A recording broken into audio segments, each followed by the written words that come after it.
Hi, my name is Nozomi from Japan, and I never thought anyone noticed me. Not until I met the sleeping boy. But I'm getting ahead of myself. Let's start at the beginning. Like and subscribe, you won't regret it. Growing up, the only person who ever noticed me was my big sister Akari.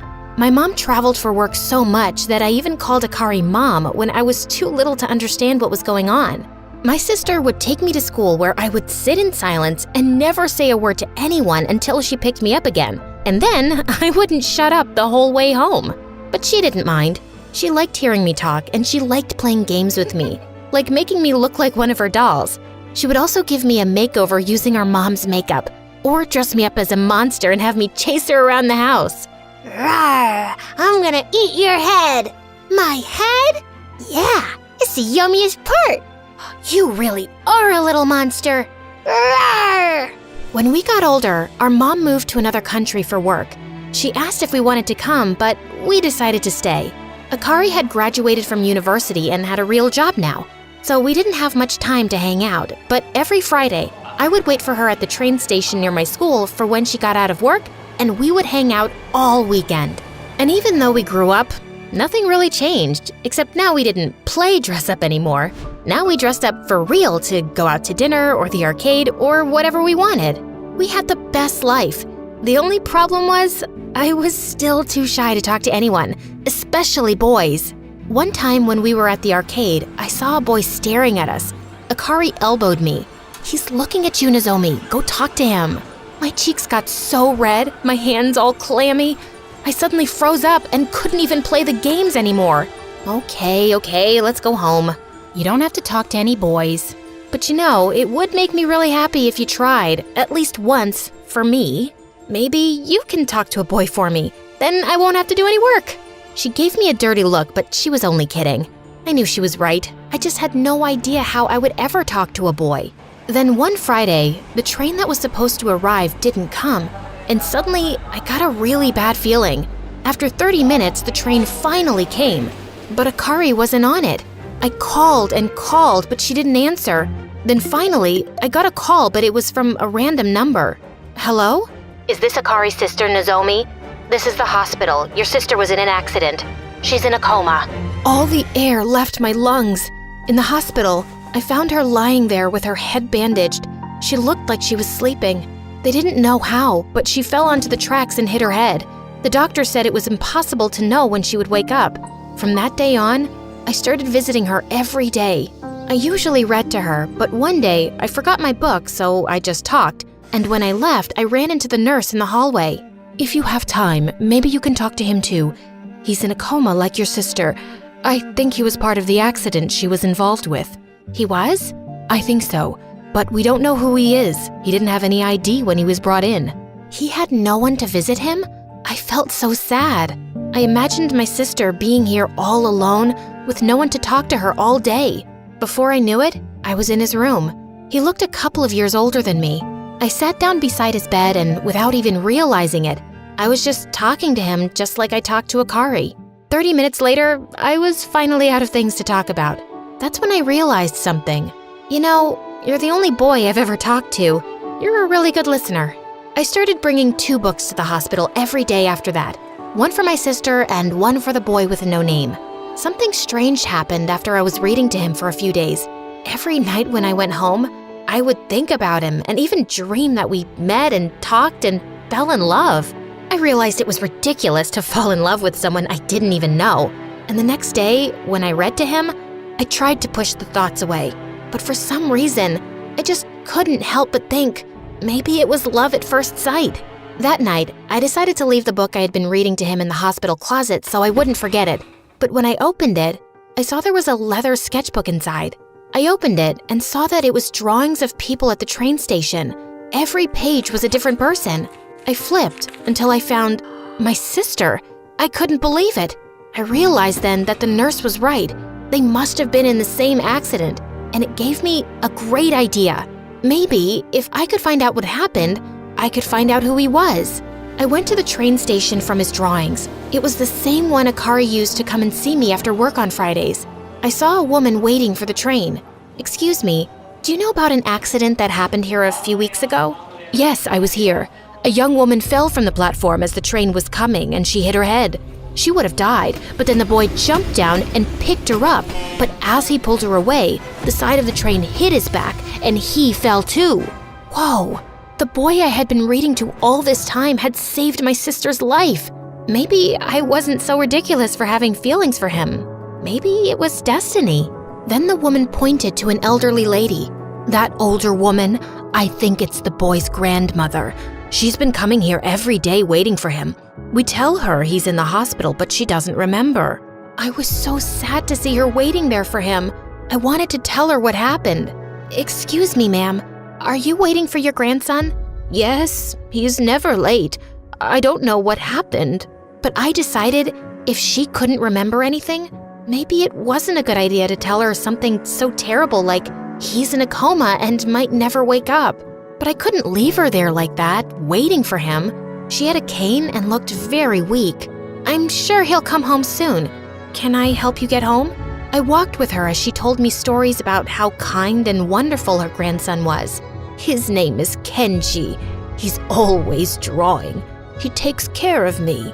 With every word she spoke about him, I was falling more and more in love.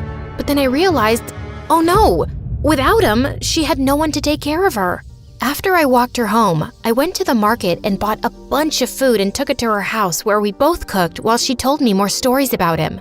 I always tell him he needs to meet a girl and have a life of his own, but he says he doesn't have time for girls.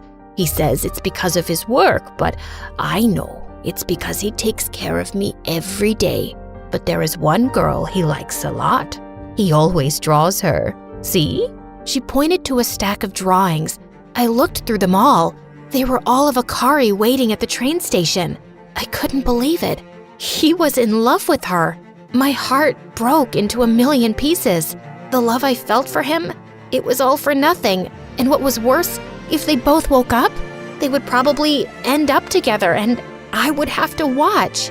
Still, I couldn't let his grandmother be alone with no one to take care of her. So every day, I would take the train and find her there waiting for him.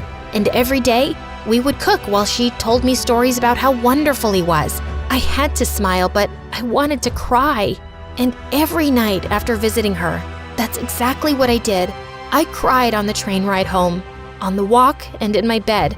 And every day, I would get up, go to the hospital, read to my sister, and then read to him. And then one day, I stopped reading and just talked. You know, Kenji, you're still the only boy I've ever talked to. And to be honest, the only boy I've ever loved. When you wake up, everything will be different. I'll miss spending time with you, but I hope we can at least be friends. One night while I was sleeping, I got a phone call. Hello? Fantastic news. Your sister woke up and she's doing really well. I ran to the hospital and found her sitting there eating pudding. She smiled big when she saw me. I hugged her so tight she begged me to let go. Before we left, I asked the nurse, "Can I come back to see him again?" "I'm sorry, but we don't allow anyone up here except family. I wasn't supposed to let you visit him at all, but I felt so bad." "Oh, I see. Can I say goodbye?" She nodded and went to Kenji's room. "When you wake up, I'll make sure you and my sister meet again. Oh, and don't worry. I'll take care of your grandmother until then. Goodbye, sleeping boy."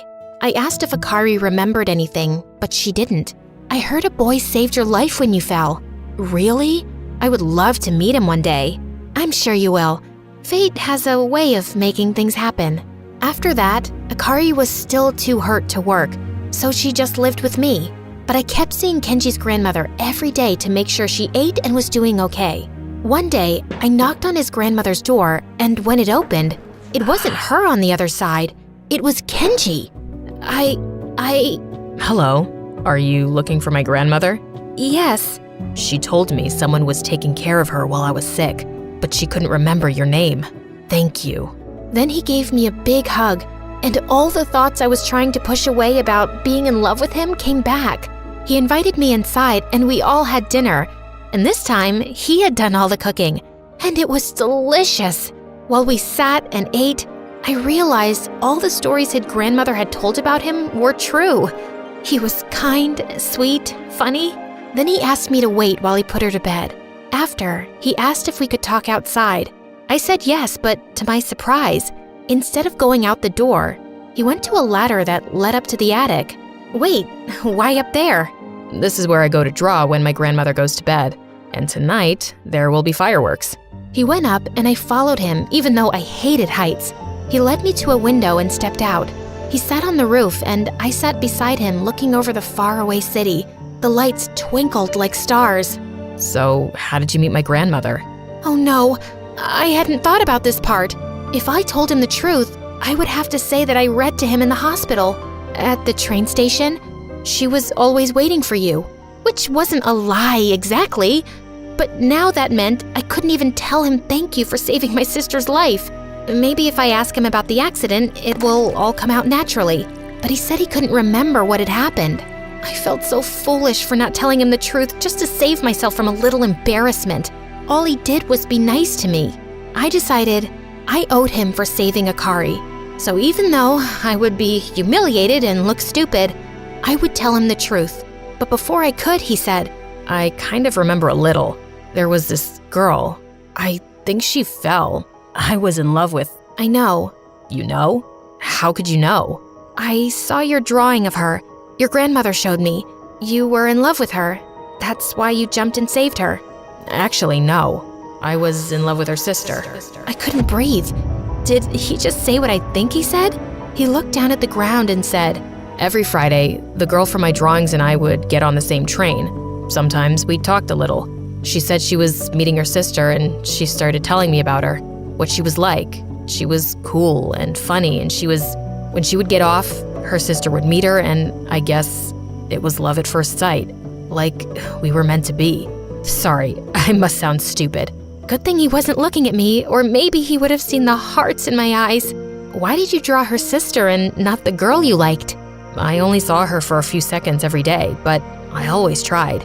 Then he showed me his book of drawings, and all the way in the back,